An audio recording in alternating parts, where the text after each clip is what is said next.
Paper, an almost primitive technology. Reliable, sufficient, abundant. It has never failed us. But is that due to a lack of competition? How often is it that we look at a piece of paper and wonder, I want something different?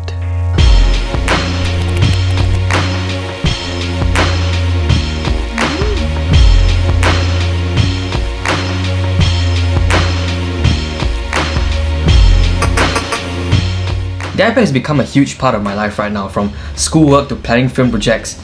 This versatile workhorse is a one-of-a-kind machine that just gets things done. This tool is everything that I could ask for that my MacBook and my phone just can't provide. The touchscreen pad with the Apple Pencil and the A12Z Bionic processor gave me an alternative to Final Cut Pro that runs at snail's pace on my laptop. So as a student and a part-time videographer, this almost feels like the perfect machine. Almost. So let's start with the UI. This iPad comes bundled with iPadOS 13, which is as smooth as butter. Combined with the 120Hz display, this thing is a joy to use. Swiping, writing, scrolling all feels so natural and intuitive. Coming from an Android UI whose interface is usually quite rigid and with a lack of animations, the Apple interface knocks it out of the park in terms of an organic experience. Gestures feel like they make sense, like swiping from one app to another, as well as going back home. It all feels very smooth. It takes some getting used to, but after a while you start to wonder, why don't other developers do animations like this? This brings me to my next segment, which is processing power.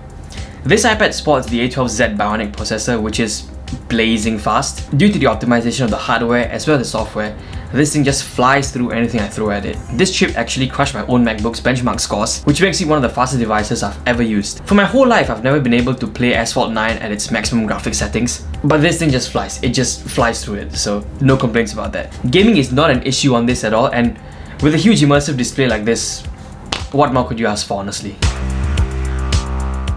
Speaking of which, the display, as I mentioned, is a 120Hz True Tone display. So what does that mean?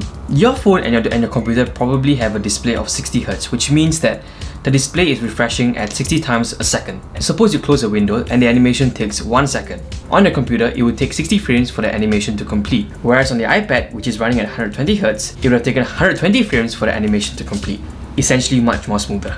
This is a highly notable point because the iPad Pro has a touch latency of just 9 milliseconds, which means that if you take the Apple Pencil and start writing on it, it feels legit. It feels like writing on paper. Which brings me to today's sponsor of the video, Paperlike. I'm just kidding. Fuck it now. Honestly, everyone who does a video on the iPad has them as sponsors. Why? How? Right. The Apple Pencil.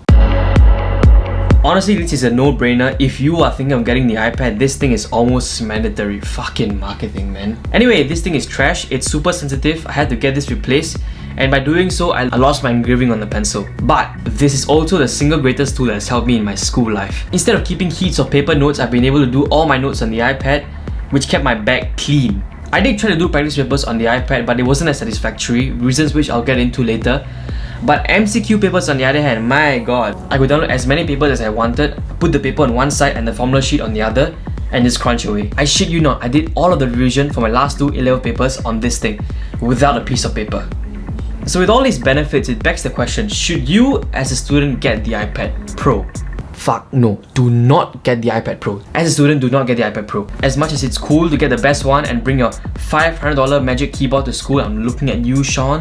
The iPad Pro is way out of a student's league, the extra power is completely unnecessary, and there is no added necessary benefits compared to the standard iPad. If you are a student and looking for a digital tablet to write notes on, Apple has just refreshed its budget iPad line that has massive power and almost all the same benefits as the iPad Pro. Heck, even if you wanted the iPad Pro for its design, Apple has released the iPad Air. It has the exact same design for way cheaper. The only benefit you'll be losing is the 120Hz display.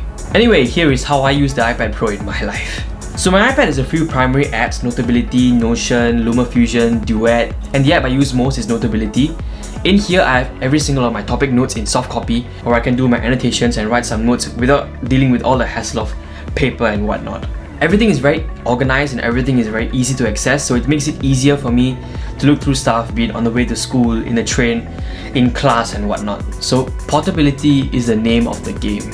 So what exactly is the difference between writing on paper and writing on iPad? Well, first of all,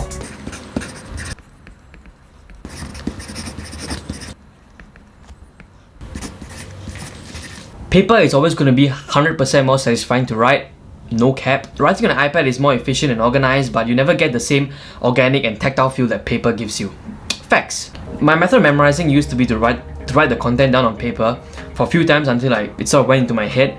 So when I switched to iPad and writing didn't feel as natural, it didn't feel as tactile, nothing felt like it was going into my head until I realized that my memorizing techniques were all wrong when I discovered about active recall, spaced repetition, yada yada yada. All in all, it's a different writing experience, and if you really want the iPad to feel like paper, fall prey to the marketing schemes of Paperlike and get that $50 screen protector. I just marketed them without them sponsoring me. Battery life on this is fantastic. You will never find yourself lacking in this department. With almost about 10 hours of screen on time, you are easily looking at 2-day battery life. No cap. I can start a day with 60% battery, go to school, crunch some numbers and essays, and come all the way here to edit a video. Now apart from coming all the way here to edit a video, I think that's pretty absurd. Also, a fantastic slick keyboard case comes in handy. This was gifted to me by my dear friends, which is why I'll never justify spending $400 on the Magic Keyboard. So this is the Logitech Slim Folio Pro case. It's not exactly slim, but I'm not complaining. The keys are really solid with a lot of travel, and typing on it feels like typing on a laptop. It feels very natural. So it's great, very useful for essays on the go. As a student, I feel the iPad Pro has drastically changed the way I study. It's definitely one of the best investments I've made this year, and I have no regrets buying it. It's a solid tank with great battery life, excellent user experience, fast chipset, and completely changed the way I interact with my work. But considering the new MacBook Air with the Beast M1 chip was just released for $200 more than iPad Pro, would that be a better investment? I'd leave that question for another day. As the overused quote from my GPSA say, tech is moving at a breakneck speed. I feel that any tech bought in the current day is more than enough for the next few years to come. So for a student, would I recommend the iPad Pro? Not really. But an iPad?